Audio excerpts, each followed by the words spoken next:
Bonjour, ici nous allons réfléchir sur des vrais-faux. Ces 5 propositions sont issues d'un devoir de première S. Alors première affirmation, si f est dérivable en A, alors f est défini en A. Je vous laisse mettre en pause et réfléchir à cette affirmation. Pour y répondre à cette affirmation, on va déjà rappeler ce que signifie dérivable en A.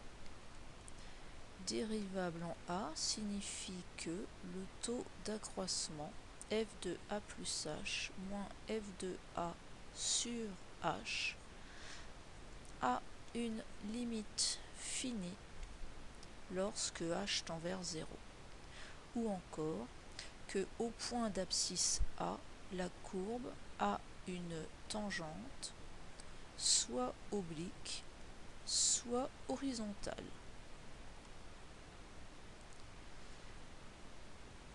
Au point d'abscisse A. Défini en A. Cela signifie que le nombre A appartient au domaine de définition, c'est-à-dire que l'image de A existe, c'est-à-dire que la courbe possède un point dont l'abscisse est A. Par conséquent, cette affirmation 1 est vraie, car pour être dérivable en A, une condition nécessaire est d'être définie. Une condition nécessaire pour être dérivable en A est d'être définie en A. Mais cette condition n'est pas suffisante.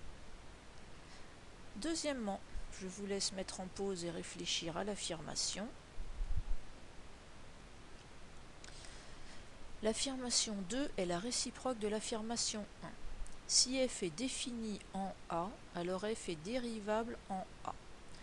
Cette affirmation est fausse. Faux, car être défini en A n'est pas suffisant pour être dérivable. Défini en A n'est pas une condition suffisante pour être dérivable en A. Pour démontrer que cette proposition est fausse, vous connaissez deux fonctions de base. Par exemple, vous pouvez fournir la fonction racine carrée, la courbe représentative à cette allure.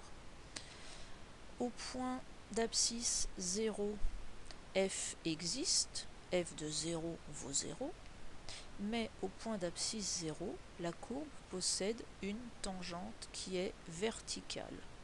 F n'est pas dérivable en 0.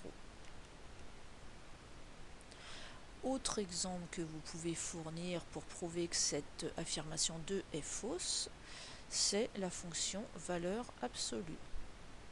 La courbe représentative est constituée des deux demi-droites, y égale moins x et y égale x.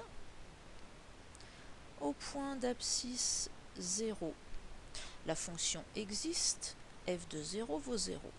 Mais au point d'abscisse 0, la courbe ne possède pas de tangente. F n'est pas dérivable en 0. Affirmation numéro 3. Je vous laisse réfléchir à cette affirmation.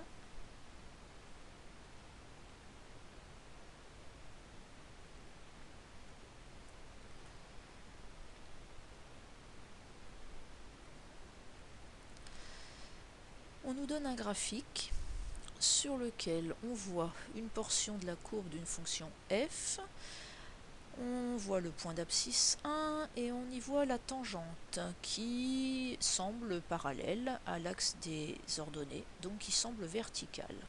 Et l'affirmation serait que f est dérivable en 1. Donc ceci est faux, c'est une illustration de ce qu'on vient de dire au petit 2, il y a une tangente verticale au point d'abscisse 1.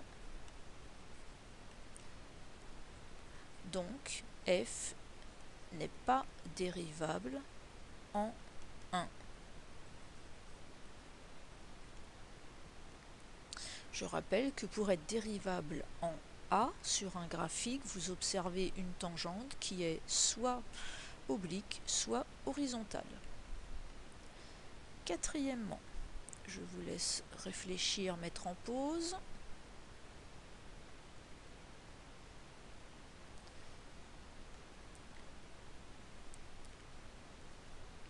Affirmation 4.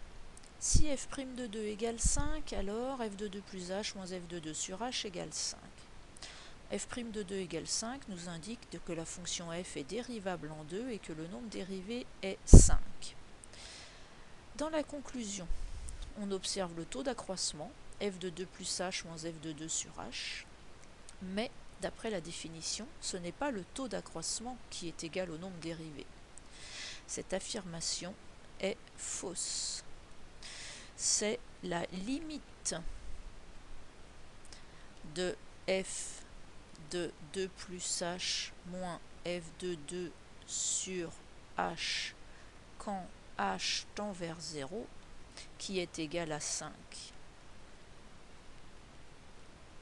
Mais ce n'est pas le taux. Affirmation 5. Je vous laisse réfléchir à l'affirmation.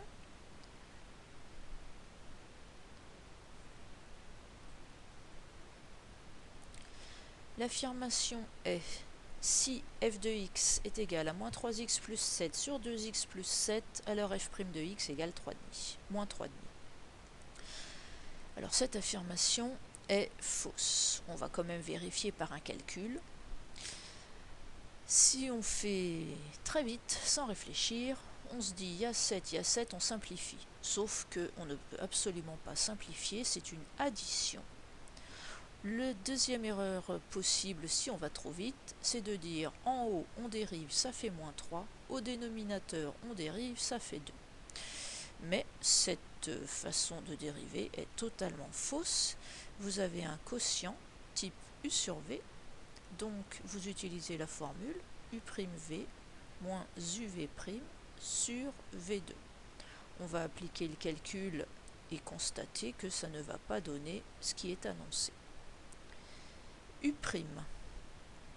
Donc la dérivée du numérateur. Le numérateur c'est moins 3x plus 7. Donc si on dérive moins 3x plus 7, ça fait moins 3. Multiplié par v. V c'est le dénominateur. 2x plus 7. Moins u. Le numérateur.